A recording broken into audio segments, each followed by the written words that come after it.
नमस्कार, बहुत बहुत स्वागत है आप सभी का। आपके साथ मैं हूं करिश्मा और आप देख रहे हैं भारत 24। श्रद्धा हत्याकांड की चार्जशीट का हर खुलासा भारत 24 कर रहा है। हर घंटे आपको हम इस खौफनाक हत्याकांड से जुड़ा खुलासा दिखा रही हैं। अब तक भारत 24 श्रद्धा हत्याकांड के तीन बड़े खुलासे कर चुका है। बने रहिए हमारे साथ और देखिए देश को दहला देने वाला इस हत्याकांड में अगले कौन कौन से बड़े खुलासे होंगे। और इसी बीच एक बड़ी खबर, श्रद्धा मर्डर केस की चार्जशीट से जुड़ी इस वक्त की बड़ी खबर, जो बड़े खुलासे हो रहे हैं वो आप तक पहुंचा रही हैं। आफ्ताब का कबूलनामा इसमें सामने आया। चार्जशीट में मर्डर को लेकर बड़ा खुलासा हुआ। इस वक्त की बड़ी खबर आपको बता रहे हैं कैसे आफ्ताब ने श्रद्धा की हत्या की थी। हर एक डिटेल इस चार्जशीट में मौजूद है। श्रद्धा मर्डर केस की चार्जशीट सामने आई जिसमें कई बड़े खुलासे, कई जो गवाह थे उनके भी बयान सामने आए और इसके साथ साथ बहुत महत्वपूर्ण आफ्ताब का कबूलनामा भी सामने आया। कैसे आफ्ताब ने श्रद्धा की हत्या की थी, हर एक डिटेल इस चार्जशीट में है। चार्जशीट से अब आगे ही कई राज खुलेंगे और सवाल क्या ये कि चार्जशीट से क्या आफ्ताब को वो सजा मिलेगी जो दरिंदगी उसने की है। क्या पुलिस ने उसको पुख्ता ग्राउंड तैयार कर लिया है कोर्ट के समक्ष? क्या यही चीजें प्रस्तुत होंगी या इसके अलावा भी और भी कई ऐसी चीजें होंगी जो कोर्ट के सामने रखी जाएंगी?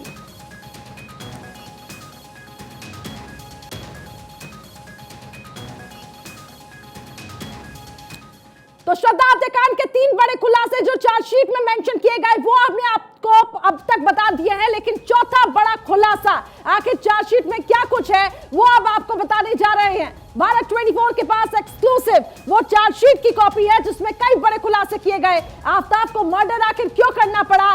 खुलासा नंबर 4, उसमें साफ तौर से लिखा है कि आखिर उसने क्यों यहां पर श्रद्धा को मारा है। वो चौथा बड़ा खुलासा इस चार्जशीट में है और देखिए इसमें साफ तौर से लिखा है जिसमें उन्होंने कहा है, इंग्लिश में इसमें बताया जा रहा है कि he also disclose about the friendship with many girls, यानी कि बहुत लोगों के संपर्क में था। चीटिंग का भी जिक्र इसमें साफ तौर से किया जा रहा है। तो आफ्ताब को मर्डर आखिर क्यों करना पड़ा? चार्जशीट में चौथा बड़ा खुलासा जो भारत 24 आप तक पहुंचा रहा है। श्रद्धा मर्डर की चार्जशीट में चौथा खुलासा, श्रद्धा को शक था कि उसकी बहुत सी लड़कियों के साथ दोस्ती है और यही वजह है कि जो खुलासा जो निकलकर सामने आया वो आप तक हम पहुंचा रहे हैं। और देखिए श्रद्धा को यह शक हो रहा था कि आफ्ताब उस पर काफी ज्यादा उस लड़कियों के साथ उसके संपर्क थे, वो चीटिंग कर रहा है। ये खुलासा नंबर 4 है। आफ्ताब ने लड़कियों के नाम के साथ दोस्ती कबूल भी की। आफ्ताब ने ये कबूला कि कई लड़कियों के संपर्क में वो है। और कौन कौन सी महत्वपूर्ण बातें हैं वो आपको बताते हैं। श्रद्धा को धोखा देने का खुद पर शक था, यह भी लगातार उस चार्जशीट में बताया जा रहा है और इसको लेकर भी श्रद्धा का आफ्ताब के साथ झगड़ा होता था, यानी कि बॉडी को किस तरीके से काटा, उसको ठिकाना लगाया और उसके बाद जो दरिंदगी उसने की, हर एक डिटेल भारत 24 ने आप तक पहुंचाई। लेकिन चौथा बड़ा खुलासा जिसका हम जिक्र कर रहे हैं, आफ्ताब ने कबूल किया कि गुस्सा आने पर वो श्रद्धा को पीटता था, उसको मारता था। वो उसका कबूलनामा काफी ज्यादा महत्वपूर्ण है। हर बार झगड़ा होने के कारण आफ्ताब श्रद्धा से छुटकारा लेना चाहता था और यही वजह है कि उसने सोचा नहीं और उसने श्रद्धा को मार दिया। आफ्ताब ने श्रद्धा को रास्ते से हटाने के लिए नया तरीका खोजा कि आखिर किस तरीके से श्रद्धा की जो डेड बॉडी है उसको ठिकाना लगाया जाए और श्रद्धा को रास्ते से ही हटा दिया जाए। एक दिन झगड़ा हुआ, उसके बाद आफ्ताब ने अपना आपा खोया। आफ्ताब ने श्रद्धा को फर्श पर गिरा दिया और उसके बाद उसने वो दरिंदगी को अंजाम दिया। श्रद्धा के दोनों हाथ काटकर उसके पकड़े, गला दबाया और तब तक वो गला दबाता रहा जब तक श्रद्धा मर नहीं जाती। श्रद्धा के दोनों हाथ उसने कसकर पकड़े और उसके बाद गला दबाया और आखिरकार देखिए श्रद्धा की मौत हो गई। तो आफ्ताब का ये कबूलनामा जो कि काफी ज्यादा महत्वपूर्ण हो जाता है। देखिए किस तरीके से प्यार में ये दोनों थे और आखिरकार आफ्ताब ने यहाँ पे दरिंदगी की। कई बड़े खुलासे भारत 24 लगातार आप तक पहुंचा रहा है कि आखिर जो 35 टुकड़े श्रद्धा के किए गए, क्या उसका हिसाब किताब हो गया? क्या आफ्ताब को भी वही कड़ी सजा मिलेगी? सबसे बड़ा सवाल। और देखिए किस तरीके से डेड बॉडी को डिस्पोज करने के लिए बॉडी के छोटे छोटे टुकड़े भी आफ्ताब ने किए, यह भी उस चार्जशीट में बतलाया गया है। छोटे छोटे टुकड़ों को किसी बड़े ब्रीफकेस में डालकर एक एक कर उससे फेंक दिया गया। तो श्रद्धा मर्डर की चार्जशीट में खुलासा नंबर 4, किस तरीके से बॉडी के पार्ट्स को डिस्पोज किया गया, छोटे छोटे टुकड़ों को किसी बड़े ब्रीफकेस में डाला गया और उसके बाद उसे फेंक दिया गया।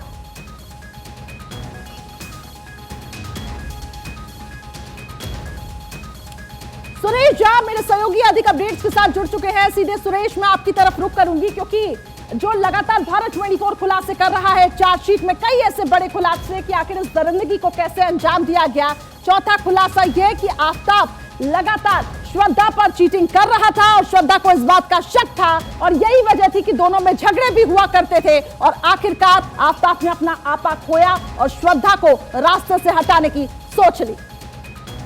देखिए, आपको बता दें कि इस समय जो चार्जशीट है वो कोर्ट में पुलिस ने पेश कर दिया गया है और चार्जशीट के पन्नों का जो खुलासा है वो भारत 24 के स्क्रीन पे देखा जा सकता है। और ये साफ जाहिर था कि आफ्ताब ने इस हत्या के बाद किस तरीके से घटना को अंजाम दिया, किस तरीके से घटना को अंजाम देने के बाद जो श्रद्धा का शव है उसके टुकड़े किए और उस टुकड़ों को कैसे कैसे ठिकाने लगाया। ये सारी चीज़ें जो है चार्जशीट के पन्नों में दर्ज है, क्योंकि अगर देखा जाए तो जो चार्जशीट है वो लगभग 6000 से अधिक पन्नों में चार्जशीट पेश की गई है। तो अभी और भी कई ऐसे खुलासे होंगे जो बहुत ही अहम जानकारी देंगे। लेकिन अगर हम कोर्ट की बात करें तो कोर्ट लगातार इस पूरे जो जांच की बात है, जो चार्जशीट है, उस चार्जशीट के दौरान जो अपना फैसला है वो सुनाएगी और लगातार इस पूरे मामले में जो पुलिस है वो लगातार कार्रवाई करते हुए चार्जशीट के पन्नों में कई उन्होंने खुलासे किया है कि किस तरीके से आफ्ताब ने जो श्रद्धा का मोबाइल है वो कैसे खो दिया। श्रद्धा के मोबाइल को पुलिस के हाथ में नहीं लगा क्योंकि उससे कई और सबूत मिल सकते थे। उसने अपना मोबाइल जो है एप्लीकेशन के जरिए, ऑनलाइन एप्लीकेशन के जरिए उसको बेच दिया,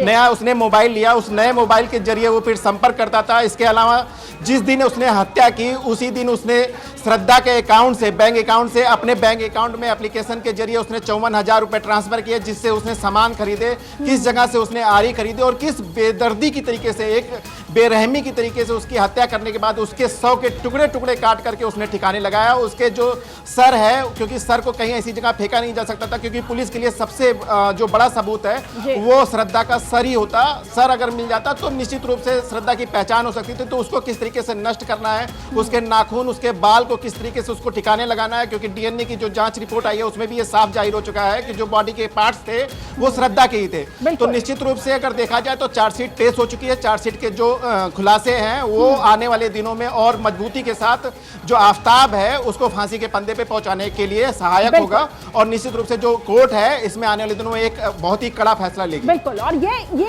सभी चाहते हैं कि जो दरिंदगी यहाँ पे आफ्ताब ने की है उसकी सजा उसको मिले। लेकिन सवाल यह है कि क्या आफ्ताब को फांसी के फंदे पे कब तक आके लटकाया जाएगा, क्या वो पुख्ता सबूत तैयार हो चुके हैं? सुरेश झा भी हमारे सहयोगी अधिक अपडेट्स के साथ जुड़ चुके हैं। सुरेश, क्या लगता है आपको ये जो चार्जशीट में जो कई महत्वपूर्ण बातें मेंशन की गई है, क्या वो आधार होगा ये दिखाने के लिए और कोर्ट को ये बतलाने के लिए कि अब आफ्ताब को फांसी के फंदे पर लटकाया जाए?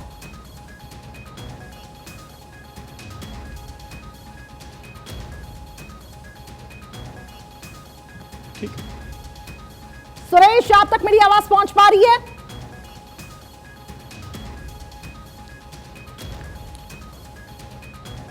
चलिए, लगता है सुरेश तक मेरी आवाज नहीं पहुंच पा रही है। कन्हैया भी लगातार मेरे साथ न्यूज रूम से लाइव बने हुए हैं।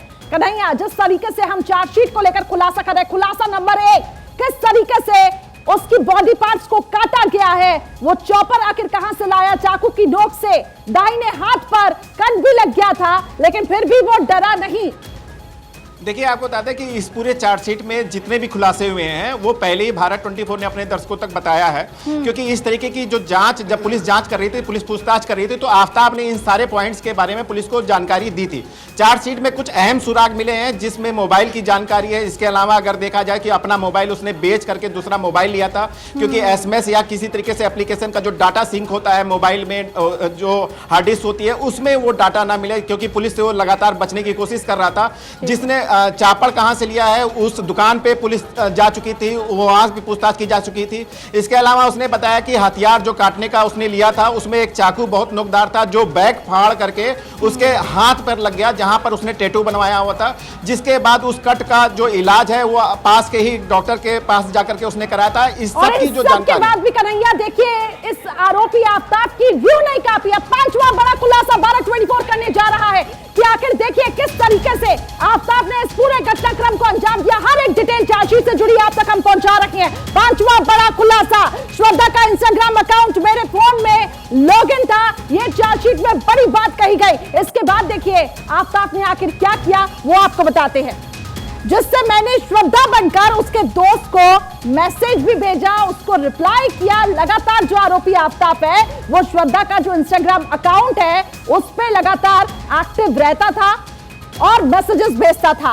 उसको मारने वाले दिन मैंने उसके मोबाइल फोन से अपने अकाउंट में 54,002 बार ट्रांसफर भी किए थे, क्योंकि देखिए खबरें ये आई थी कि ट्रांजैक्शन की भी डिटेल्स थी और उसके साथ साथ श्रद्धा ने जिस तरीके से अपने दोस्तों को मैसेज फॉरवर्ड किए, सवाल उठ रहा था कि श्रद्धा अगर उस टाइम पे मर गई थी तो वो मैसेजेस आखिर कहां से फॉरवर्ड होते थे।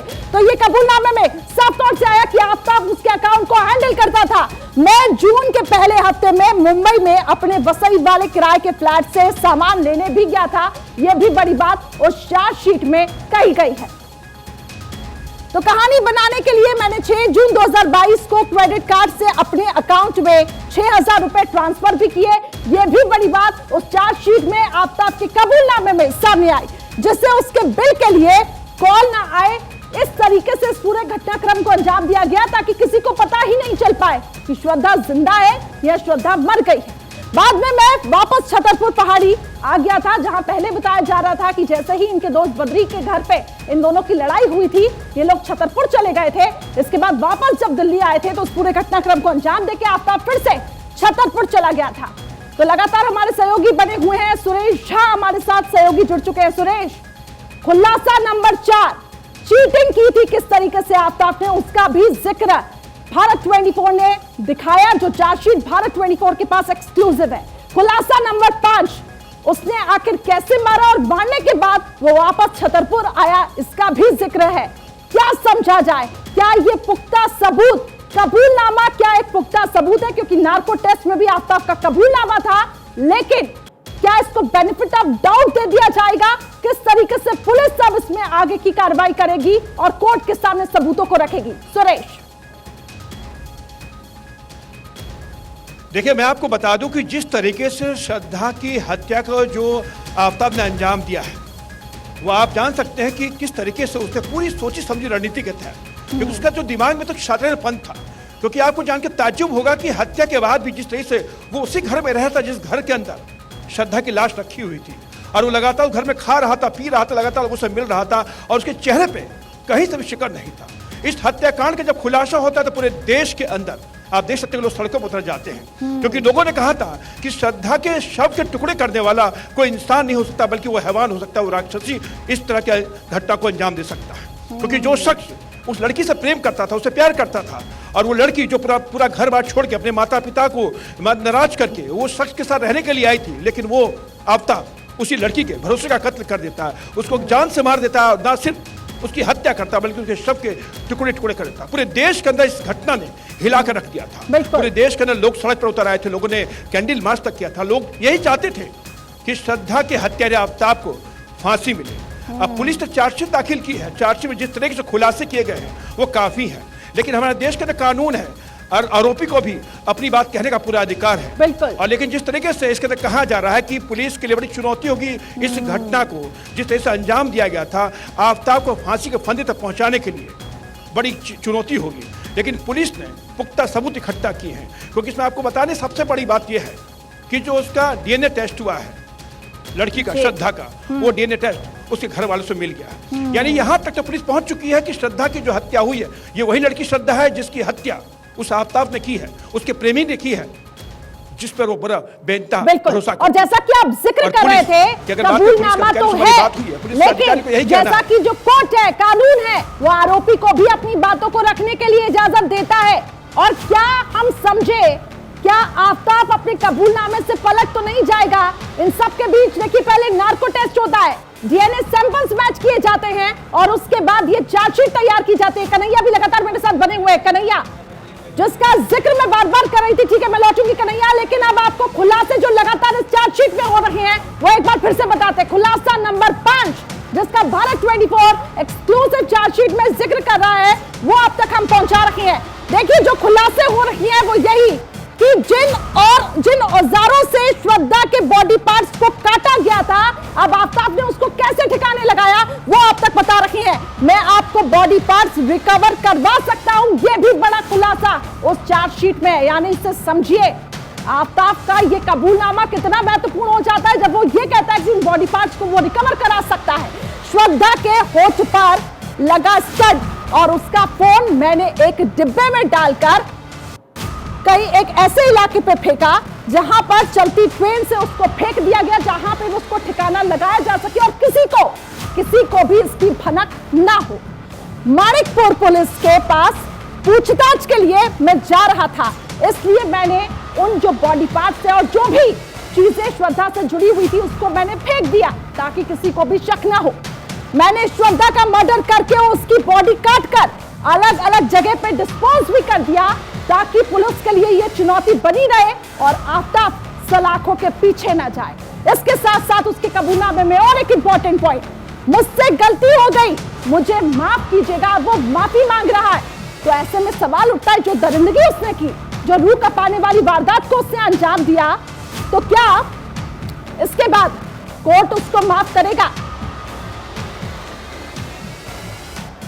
कन्हैया और उसके साथ साथ सुरेश लगातार मेरे साथ दोनों सहयोगी बने हुए हैं अधिक चर्चा के लिए। सुरेश और कन्हैया, आपके पास मैं आना चाहूंगी, जिसका हम जिक्र सुरेश के साथ भी कर रहे थे और सुरेश का भी ये कहना कि कानून इजाजत देता है आरोपी को भी अपनी बात रखने की, और अब आफ्ताब माफी मांग रहा है, तो क्या उसकी माफी कबूल होगी? जो रूह कपाने वाली वारदात को उसने अंजाम दिया है, क्या उसको जेल की सलाखों से पीछे डालने में, फांसी के फंदों के पीछे, फांसी के फंदे पे लटकाने से क्या उसको बचा पाएगी? देखिए, ये घटना इतनी निर्मम घटना थी। अगर हम बात करें तो भारत के जो गृह मंत्री थे, लगातार उनका भी बयान सामने आया था, जिसके बाद पुलिस इसमें बहुत सक्रिय थी। पुलिस ने लगातार इसमें जो है चार्जशीट में जितने भी उन्होंने सबूत रखे हैं, जितनी भी बातें की हैं, उसके अलावा उन्होंने पूरे सबूत इकट्ठा किए हैं। चार्जशीट 6000 पन्नों का है।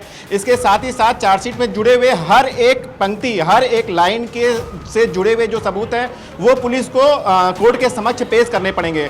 लेकिन ये बात भी सही है कि कई बार जो ऐसे आरोपी होते हैं वो कोर्ट से बच निकलते हैं, ऐसे गुनाह करने के बाद भी उनको माफी मिल जाती है। अगर हम इसके पहले हम बात करें तो छावला हत्याकांड भी इसी तरीके का हत्याकांड था, जिसमें 3 आरोपी पकड़े गए थे और ये भी बहुत ही निर्मम हत्याकांड था। एक लड़की के साथ बलात्कार किया जाता है और उसको बाद उसको मार दिया जाता है। निश्चित रूप से ये भी इसी तरीके का एक निर्मम हत्याकांड है। लेकिन अगर पुलिस को जो भी उसने अपने चार्जशीट में जो सारी बातें लिखी हैं, क्योंकि वहां पर क्रॉस क्वेश्चनिंग होगी, जो आफ्ताब का वकील है वो भी क्रॉस क्वेश्चनिंग करेगा, क्योंकि आफ्ताब ने ये भी डिमांड रखी है कि उसके वकील को बदलने की अनुमति दी जाए, वो अपना वकील बदलना चाहता है। और इसके बाद जो श्रद्धा है, श्रद्धा के जो वकील है वो भी उसमें क्रॉस क्वेश्चनिंग करेंगे, सारे सबूतों पर जिरह होगी, बहस होगी, इसके बाद जाकर के कोर्ट इस पर फैसला सुनाएगा। तो लेकिन निश्चित रूप से इसमें सबसे अहम भूमिका है कि जो पुलिस ने चार्जशीट पेश की है उससे जुड़े हुए सारे सबूत वो कोर्ट के सामने रखने चाहिए, जिससे जो कोर्ट है वो कड़ा से कड़ा फैसला सुना सके कि कोर्ट का फैसला आखिर क्या रहता है। ठीक है, बहुत बहुत शुक्रिया कन्हैया और सुरेश हमारे साथ जुड़ने के लिए। भारत 24 लगातार हर एक बड़े खुलासे कर रहा है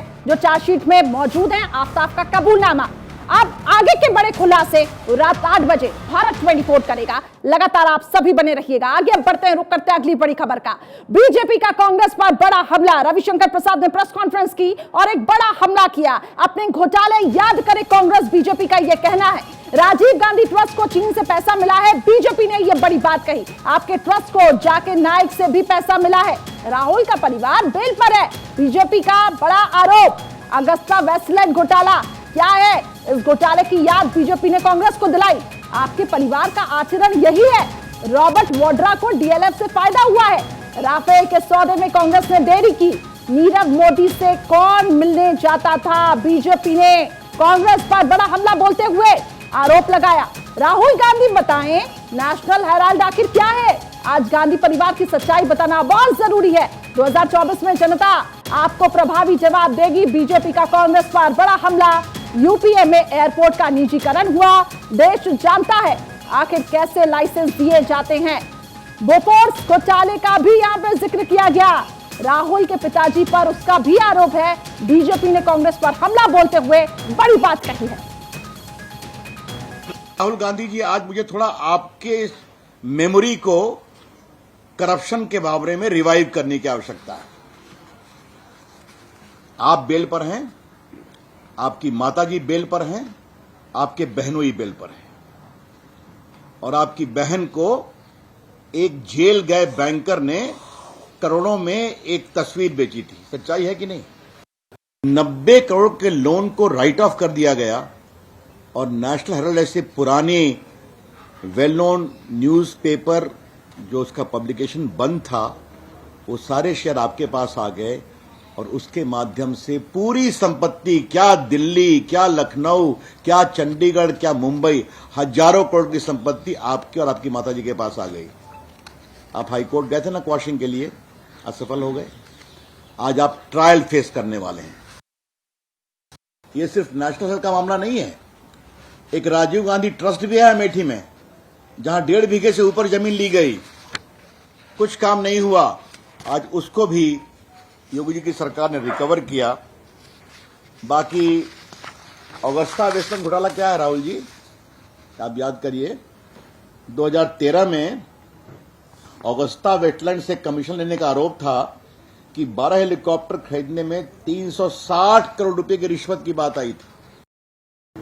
ये जो आपके पिताजी के नाम पर ट्रस्ट चलता है, राजीव गांधी ट्रस्ट, उसमें आपको चीन से पैसा मिला, चीन के एम्बेसी ने भी दिया, चीन की सरकार ने भी दिया, और आपको उसी से संतोष नहीं मिला तो नीरज चौकसी ने भी दिया, और जाकिर नायक से भी पैसा मिला आपके ट्रस्ट को। बाकी राणा कपूर ने भी ट्रस्ट में पैसा भेजा, जो खुद जेल में है, यस बैंक के। तो जहां से पैसा मिले ट्रस्ट में ले लो भ्रष्ट तरीके से। राहुल गांधी, ये है आपका आचरण और आपके परिवार के संस्कार। चलिए, तो लगातार हर एक बड़ी खबर पर हमारी नजर बनी हुई है। वक्त छोटे से ब्रेक का, फौरन हाजिर होंगे।